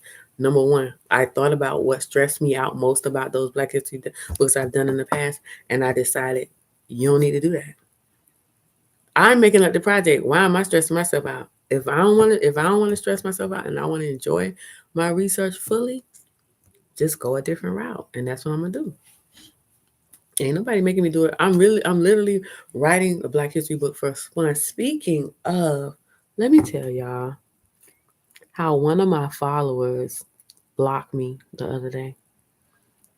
So here we are. I'm on TikTok scrolling, and I see people posting about history. Of course, I'm gonna stop on the history videos and listen. And they was talking about Chicago history. So I'm reading through the comments, and I see somebody sounding so smart talking about, you forgot about this. He knows some history. And I'm about to do a Chicago history book. So I'm like, oh, I would love to connect with him. So I jump in his DMs, and I'm like, hey, how you doing? I love history too. When we could connect and talk shop, and I'm a writer. I love writing about history. I ain't say I'm an author and all that. I ain't want to be you know all that, like that. So I just said, I love history. Wonder if we could just compare notes and stuff when we learn. He wrote me back almost immediately, like, of course, let's do this. And I'm like, yeah. So I'm like, so let's connect on social media, because on this particular page, he showed his face, but he didn't say his real name and stuff. And he said, I don't have no other social media. I said, well, TikTok isn't a really a good place to chat. You can't really send stuff like audios or, photos and stuff. It's not really that good. And I said, where's your Facebook? He said, he don't have it. He don't have Instagram. I'm like, you don't have nothing? I said, how do I know you're a real person? He's like, I am. I don't know if I could believe that, but he sent me his number. I was like, I don't know if I want to call because if you just, I, I contacted him from my public TikTok account with all the followers, like I ain't hiding. I don't want nobody that's hiding. It's one thing to not have nothing, but at least have a LinkedIn or something. He don't have nothing. But and his videos weren't really about him. It's like reposts and stuff like that. And that's cool that you ain't no content creator. I get it. There's nothing wrong with that. But I don't know, it seemed kind of sketchy. But we started chatting about history and everything was going fine. And I told him I had to go. The next day, he was like, good morning, beautiful me. And I was like, at first I was about to say, don't say that. But then I'm like, stop being like that. Let people express themselves. But I should have known from that it was heading in another direction. So we chatting a little bit about history. He's asking me how I slept. I'm like, oh, my bed's terrible. And this is my third mattress. I'm trying to figure out I need to get a mattress that's going to work. Eventually, he segues that conversation into, I haven't had sex in 3 months. I was like, what? And I'm like, okay, well, why not? And he's like, because women can't take me. I'm too good in bed. I F like a porn star. I'm like, what? I said, all right, well, that may be all fine and dandy, but I have no interest in any of that. And he said, what you mean? I said, I don't think about that. I don't, generally want to talk about that. And, you know, um, don't look at me for that. Like, basically. And he was just like, what do you mean? I said, I have no desire for companionship. I said, I reached out to you because I want to talk about history. And I know I'm about to do this project. And it's just going to be so much fun to do it, knowing that when I get excited, I got somebody that's going to be excited to hear about what I'm learning. Once I research, you're going to get to hear it before the book come out. And he took a second to think about it. And he's like, wait. He told me, you're saying you got all of these rules. We can't be cool and then every once in a while knock the boots and then go back to being cool. And if we can't do that, then I don't really want to have nothing with you. And I said, well, I guess you don't want nothing with me because I have zero interest in doing that. I told you I don't think about it. I don't want to. I really contacted you because I want to talk about history. That's it. And he said, no. And then he blocked me. So this made me think, and I do have some understanding for him because I told my friend what happened, and she was like, niggas. And I was like, but you know what? I kind of get it. If he's single, hasn't slept with anybody for a while, he finally get a DM from a woman who's smart, creative, successful. She like what he like, history. They got this in common. Of course he wants to meet up. Of course he wants to make it something more. He wants somebody in his life. And I'm telling him it's never gonna be that. No. And he's like, you're not gonna meet none of my needs, I'm not gonna meet yours. So I was like, I understand it. People be out here wanting companionship. They want somebody to love. And he was at some point he was like, "Oh, I can make you fall in love with me. Oh, I think you're gonna really like me. We're gonna have fun together. If you tell me the things you like, I'll make sure you get them." Like he was laying it on thinking. I was like, I don't really want none of that from you. Like I'm good.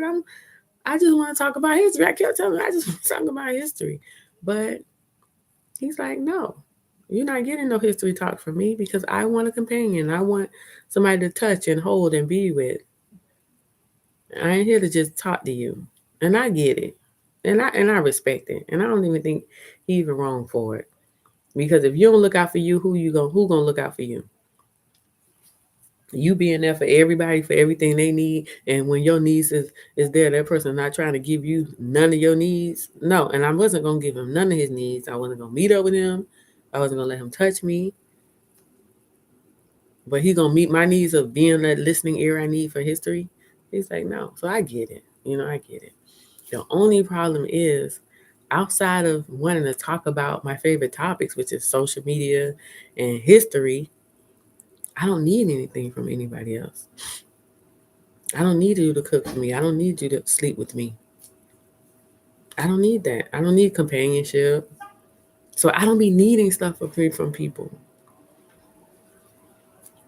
I don't be needing anything. So sometimes when they ask me to meet their needs, I could come hang out with you. I could come have dinner with you. I could let you touch me. But there's nothing for me to ask back because I don't need anything. I just be needing to talk about the shit that's important to me. And maybe it would be wonderful if somebody could teach me something to help me get to the next level, but that never happens. So I don't be really needing nothing. Oh, Sean might say on live. Oh, when coming back on live. Oh, Sean. Well, how about this, Sean? You know where I'm at on social media. You got my email. Whenever you need to chat and you just feeling like I want some company, just email me and I say, why not go live? And even if I'm writing or something, I go live while I'm writing. We can chat. Tanita say, Lord, you got to lay up to talk about history.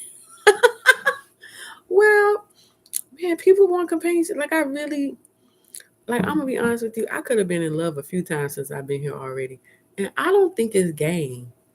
I told y'all the thing about Chicago men. Number one, that they're the most finest men in the country that I've seen. Every city, when you measure up how fine the men are, Chicago is on the top.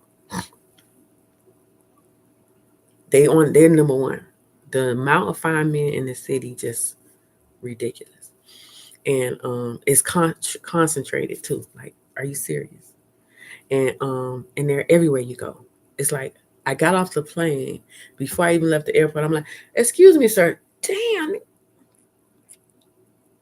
this man was gorgeous." I'm like, I didn't even get off the fucking airport yet. Like, golly, it's ridiculous. And when they talk to you, the first thing they say the first day, if the conversation's going well, they start making plans for a future. I remember this one guy was like, I don't live in the city, but you could move out here. He sent me a link to an apartment complex down the street from his house. Like, you can come move out here. What? They be like, yeah, I've been looking for somebody. I'm finding you came at the right time.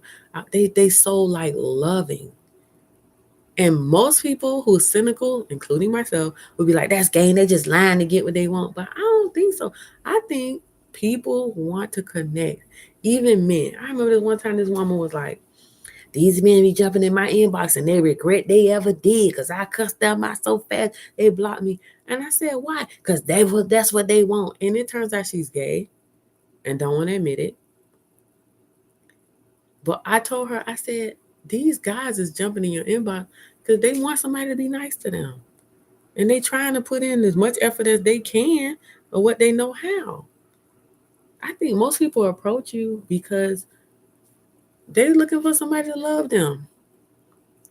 But us traumatized women, including me, be thinking when a man approach me, he approaching me because he's targeting me, because he want to hurt me as much as possible, because he angry at the women in his past, and because he just need to express his emotions through rage, and he want to rage on me. And that's what I think. But I intellectually, I know because I got two sons that when they approach a woman, they approaching her because they think she's cute and they would love to squeeze up and cuddle up with her and be kind to her. Like my younger son, if he met a woman that he liked and they liked her back, he would do the world for her. Because that's his type of personality. He like caring for people. He won't admit it, but he does. And my older son, she wouldn't need to do anything around him. He would take care of it. But he has some requirements. He wants her to do it back. He ain't the type to just be serving a woman and that's it. Nah. He want to make sure that if ever needs, you gonna show up for him too. So yeah, my young son, he probably don't care about that. But my older son, if you ain't gonna do it back, then we ain't got nothing. We ain't got nothing. So, but neither one of them are looking at women to try to hurt them. But I know I've met men who do that. I met one man in New Orleans, definitely, who his purpose was to go out and meet a woman and try to hurt them. Because that's his way of showing love. Because he was always abused by his whole family, so he think abuse is love. But anyway, Sean might say, "What a story." Sean might say, "Well, I'll do that. I love you. Save the live, please. Love you so dang on much." Oh, I love you too, Sean Mike. I appreciate you coming to my live tonight. Oh, and it's almost time to end it. And thanks everybody for the hearts and for the likes. I really appreciate y'all. I really, really do. I feel so when I come and do my lives afterwards and I talk for my hour and a half, I say it's for y'all for comfort, but it's for me too. I get to say everything I need to say and, just be my regular self for a second and just share what's going on in my heart and in my world. But now, ta-da! I'm going to lay it down, not lay it down and go to sleep, but sit down and try to really organize my thoughts so I can decide what I'm going to teach in my next book. And once I figure out what I'm going to teach, continue to work on the book cover, and then I'll just do that. That's what I'll do for the rest of the night till I fall asleep. And then tomorrow I'll come back with couple fresh videos, unless I just happen to be scrolling and see some real good news. Awesome news to share.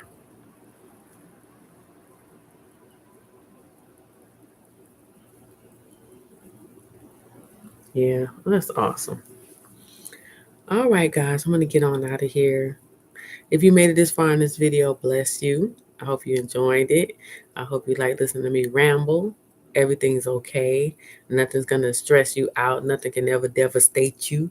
Nothing can happen that you can't recover from. You're stronger than you think. Literally, you are literally. And life is not a test, so it don't matter. Just do your best with the best of intentions. Like your intentions are to improve yourself, to improve the life of people around you, to have more fun, then you're making the right choice. If you have the best of intentions, whatever the results of your choice, it don't matter because you made the choice with the best of intentions. Let the chips fall where they may, and nothing's gonna destroy you anyway. So stop being scared. Yeah, it is scary to move to a new city. Yes, it is scary to start over in life. Yes, it is scary not to have nobody that you can trust. But you're looking at somebody who's in that same situation. Nobody cares about me. Nobody is. I ain't gonna say period in the world. I'm just saying in my environment. But I still think I'm living my dream life. I still think I'm living my dream life, and I'm grateful, and I'm satisfied. I'm content.